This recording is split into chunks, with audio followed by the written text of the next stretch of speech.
Look, it's not like Mark and I had fireworks or anything when we met. We just clicked, you know? We were two people who found out we fit well together, and that was that.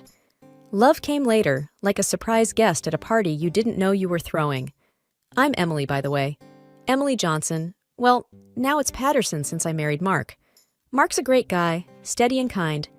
But his family? That's a whole other story. His dad, Mr. Patterson, he's all right. A quiet man who loves his garden more than anything. But his mom, Mrs. Patterson, and I, we just never hit it off. Then there's Linda, married to Mark's older brother Dave. She's the perfect daughter-in-law, always agreeing with Mrs. Patterson, always a step ahead in pleasing her. It's like she's playing a role in some drama where she's the star, and Mrs. Patterson is the adoring audience. So, one day, we're all at their place for dinner. Mark and I, Dave and Linda, and the Pattersons, of course.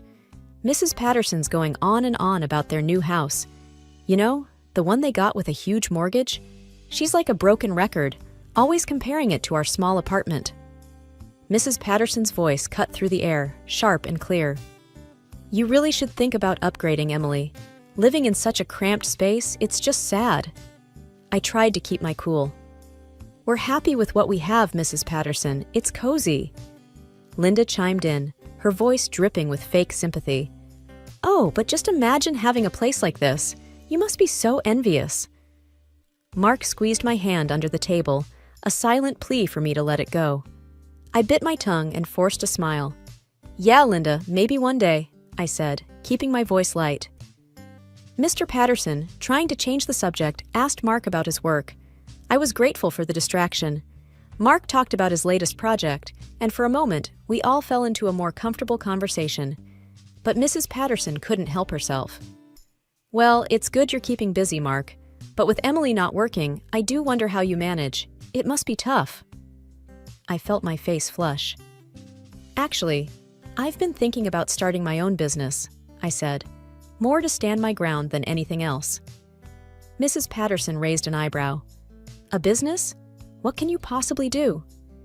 Before I could answer, Linda laughed. Oh, let's not bore ourselves with fantasies. More wine, anyone? The evening dragged on, filled with more jabs and thinly veiled insults. By the time Mark and I got back to our apartment, I was fuming.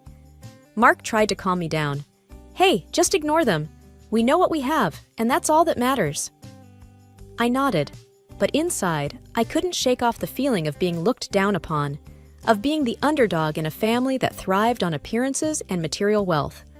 Little did I know, things were about to get a whole lot more complicated. Life's funny, you know?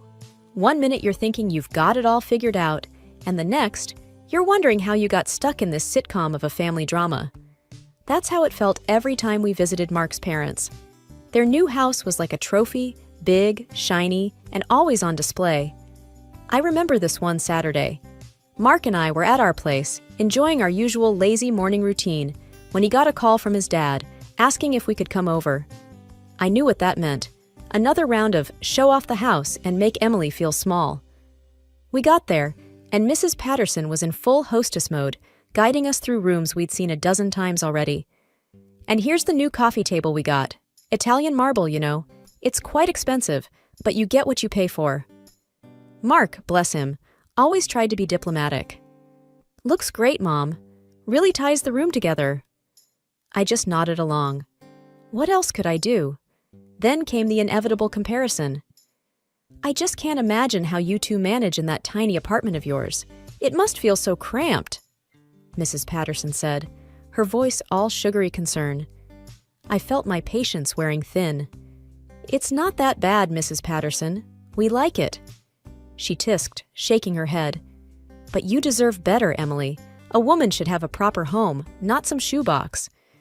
Before I could bite back a retort, Mark's dad, Mr. Patterson, called out from the kitchen. Anyone wants a beer? I'll help you, Dad, Mark said quickly, giving me a look that said, please, no drama. I was left alone with Mrs. Patterson and Linda. Linda, ever the eager sidekick, piped up.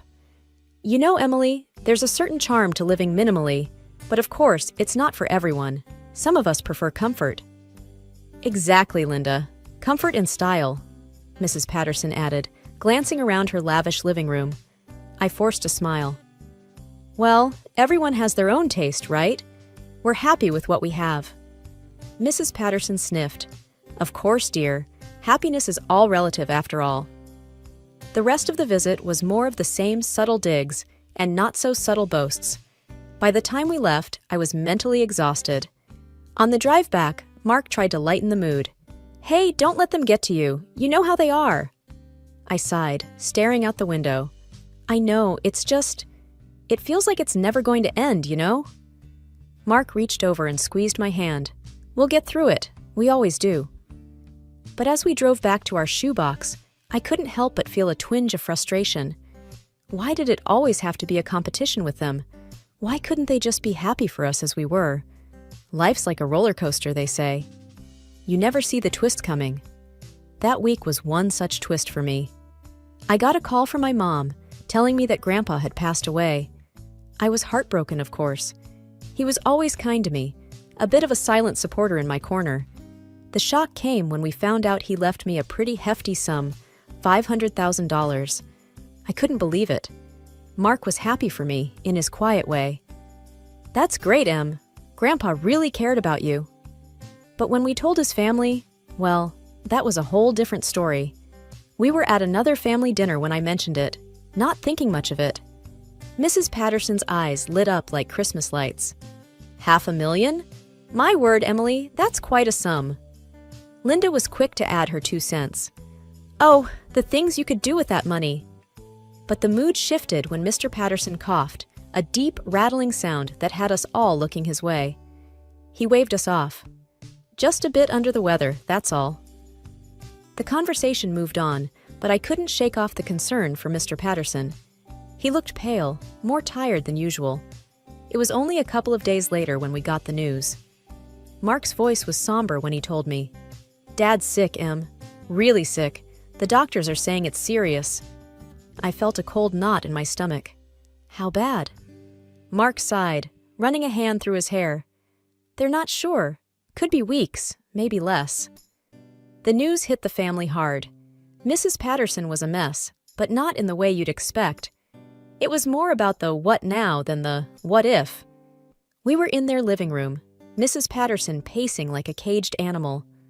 What are we going to do? The mortgage, the bills. I couldn't believe what I was hearing. Mrs. Patterson, shouldn't we be more worried about Mr. Patterson right now? She rounded on me, her eyes sharp. Of course I'm worried about him, but life goes on, Emily.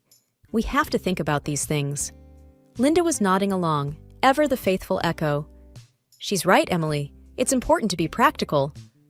I looked at Mark, hoping for some support, but he just looked tired, torn between his ailing father and his panicking mother. I bit back any further comments. It wasn't the time or place. But as we left that night, I couldn't help but feel a growing sense of unease. It wasn't just Mr. Patterson's illness that worried me. It was the way Mrs. Patterson and Linda were so focused on the money, the house. It felt like priorities were all wrong, and I had a sinking feeling that things were about to get a lot more complicated. Mark's dad's condition worsened fast. It was like watching a candle flicker out. We were spending more time at their place, trying to be there for him, you know? But Mrs. Patterson, she was a whole different story.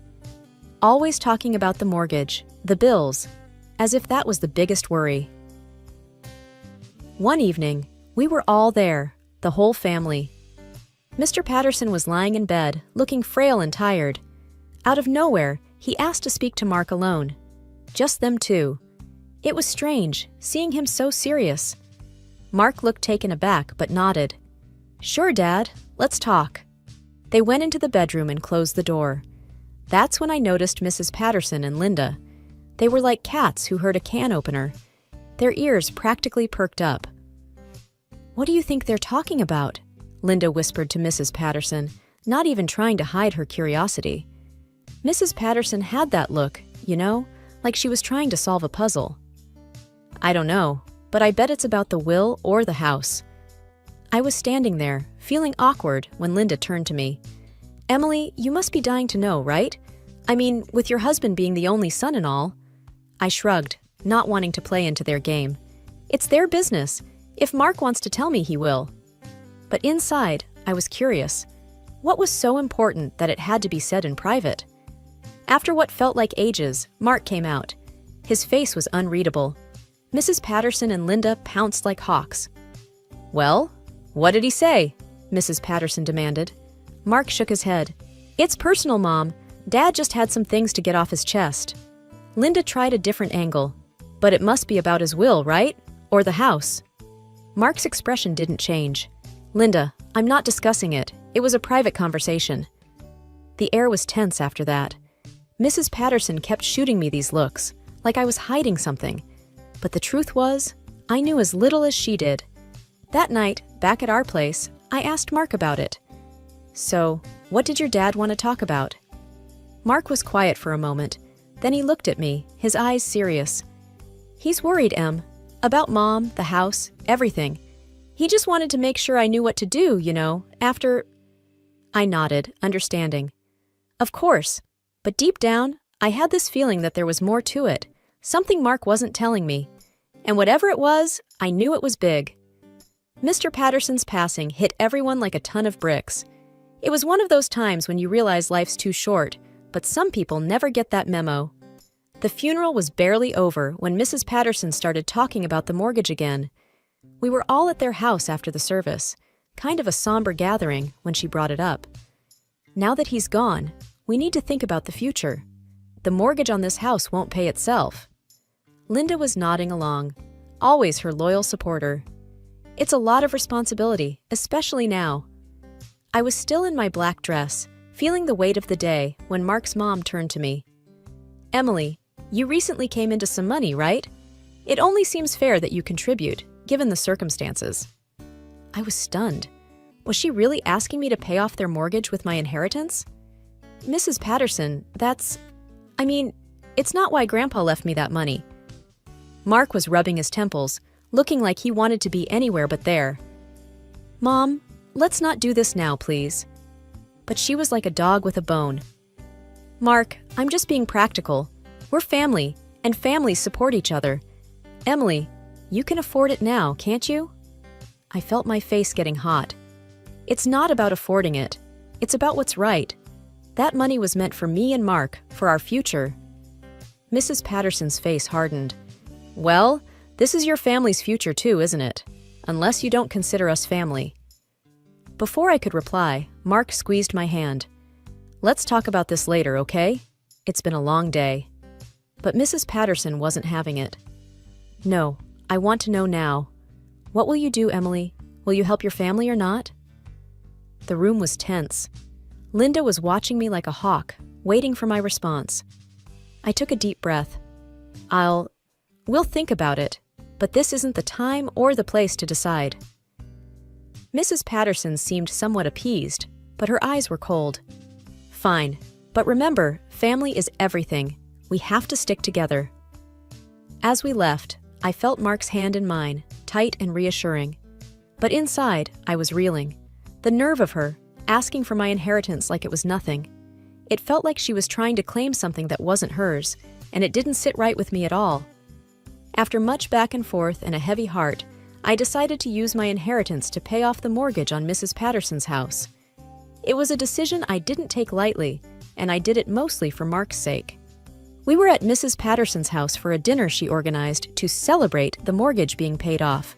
The whole event felt surreal, like being thanked for a favor I never wanted to give. As we sat down for dinner, Mrs. Patterson was beaming. "Emily, this is such a generous contribution you've made. We're all deeply thankful."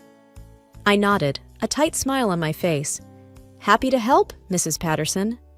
Then Linda chimed in with her usual saccharine tone. "Really, Emily, you're just too kind." The dinner was awkward but manageable, until Mrs. Patterson stood up with a glass in her hand for a toast. "I have something to announce. Now that the mortgage is taken care of, I've decided to give this house to Dave and Linda." My jaw dropped. "Excuse me? What did you just say?" I expected Mark to be as shocked as I was, but to my surprise, he just nodded and smiled. "Is that so, Mom? Interesting decision." His calm response threw me off. Why wasn't he upset? Mrs. Patterson looked pleased as punch. Yes, it only seems right. They need it more, and after all, Emily, you and Mark are doing fine on your own. Linda's grin was wide, almost gloating. We're just so grateful, aren't we, Dave? Dave nodded, looking like the cat that got the cream. I was fuming, feeling betrayed and used. We paid off this house with my money. How can you just give it away to them? Mrs. Patterson's expression was firm, almost challenging. I'm still the head of this family, Emily. It's my decision to make. Mark's hand on my knee under the table was a silent message to stay calm. His eyes were telling me he had a plan. As the dinner descended into an uncomfortable silence, my mind was racing. What was Mark up to? He clearly knew something I didn't. The look in his eyes was not of defeat, but of someone holding an ace up their sleeve. As we drove back, I turned to Mark. You knew, didn't you? You knew what your mother was going to do. Mark's smile was mysterious. Let's just say, I had a feeling. Don't worry, Em. This isn't over yet. His words were cryptic, but they gave me a glimmer of hope. Maybe, just maybe, we weren't as outplayed as I thought. Sitting in our living room, the tension was thick. Mark finally broke the silence. Em, there's something you should know. About the house. Dad did something before he passed. I leaned forward, my heart pounding. What are you talking about? Mark took a deep breath. Dad knew about Mom's plans with the house. He didn't trust her to do right by us, so he changed the mortgage and the house deed into our names. I was stunned. What? But how? He did it right after he found out about his illness, Mark explained. He wanted to make sure the house went to those who really paid for it. That's us, Em. We own the house now. I couldn't believe it. Mr. Patterson had seen through his wife's intentions and protected us. But why keep it a secret? I asked. Mark looked down. Dad asked me to. He didn't want more drama until it was absolutely necessary. Before we could talk further, there was an aggressive knock. Mrs. Patterson, Dave, and Linda stood at our door, their faces twisted in anger. Mrs. Patterson wasted no time. Mark, you need to explain this nonsense about the house. This is outrageous. Mark stood up, calm but firm. Mom, Dad knew what was happening. He legally transferred the house to us, the mortgage too. We paid it off, so now it's ours by law. Their reactions were explosive. Mrs. Patterson's face turned red with fury. That's impossible. He would never do that to me. Linda was almost hysterical. This is a lie. You're trying to steal our inheritance. Dave looked like he was about to explode. You can't just take the house, Mark. It's not yours. Mark handed them a folder. Here are the papers. The deed, the mortgage transfer, everything. It's all legal and binding. Mrs. Patterson snatched the papers, her hands trembling. As she scanned them, her face drained of color. This is a trick. You must have forced him, she screamed. No, Mom. Dad was clear-headed. He did this to protect what's fair, Mark replied, his voice steady. The argument went on, their accusations filling the room. But the truth was in black and white. The house was legally ours. You've torn this family apart, Linda yelled, tears streaming down her face. Mrs. Patterson turned to me, eyes filled with hatred. You've done this, Emily! You and your money! But I stood my ground, feeling a sense of justice. No, Mrs. Patterson, this was Mr. Patterson's decision. He wanted to right a wrong. Eventually, they left, seething with anger and disbelief. The door closed behind them, leaving us in a bittersweet silence. We had the house, but at what cost? Yet, in my heart, I knew we had honored Mr. Patterson's wishes. He had given us a home, and in doing so, had also given us a new start. We thought the worst was over until Dave, red-faced with anger, burst into our house a few days later. You think you've won, huh? Dave was practically shouting. Dad paid a chunk of the mortgage before he died, $100,000. That means part of the house belongs to us. Mark remained calm, something I'd always admired about him. Dave, Dad thought of that. He asked me to deposit an equivalent amount into a separate account in case of disputes. I was standing in the corner, watching the scene unfold. Dave, his face a mix of anger and confusion, and Mrs. Patterson, who had followed him in, looking like a thundercloud. "What? That's preposterous," Mrs. Patterson stammered. Mark continued, "The $100,000 will be divided among the heirs, you, Mom, and me. That was Dad's wish." Mrs. Patterson was shaking with rage. "This is a trick! You're manipulating everything! You've always been cruel and selfish!" Linda, tears streaming down her face, joined in. "How can you do this to your own family? It's heartless!" The air was thick with tension and accusations. I felt a surge of courage and stepped forward. "Enough!" I raised my voice, something I rarely did. "This is our home. Dad made his decision, and it's legal. It's time you all accept it." Dave was seething. "This isn't the end, Mark. We won't let this go." Mark's response was firm, yet calm. "You do what you need to, Dave. But this was Dad's decision. We're just honoring it." The confrontation ended with Mrs. Patterson, Dave, and Linda leaving our house, their threats and accusations still hanging in the air. As the door closed behind them, Mark and I were left in the quiet of our home, a mixture of relief and sadness in the air. Mark wrapped his arms around me. "I'm sorry you had to go through all this, Em." I leaned into his embrace. "It's not your fault. We did what was right." We stood there for a moment, in the home that had caused so much turmoil, but was now truly ours. The story ends with us, living peacefully in the house, while Mrs. Patterson moved in with Dave and Linda in their small apartment. It wasn't an easy victory, and the family ties were strained, but we had each other and a home that was ours, fair and square. That was enough for us.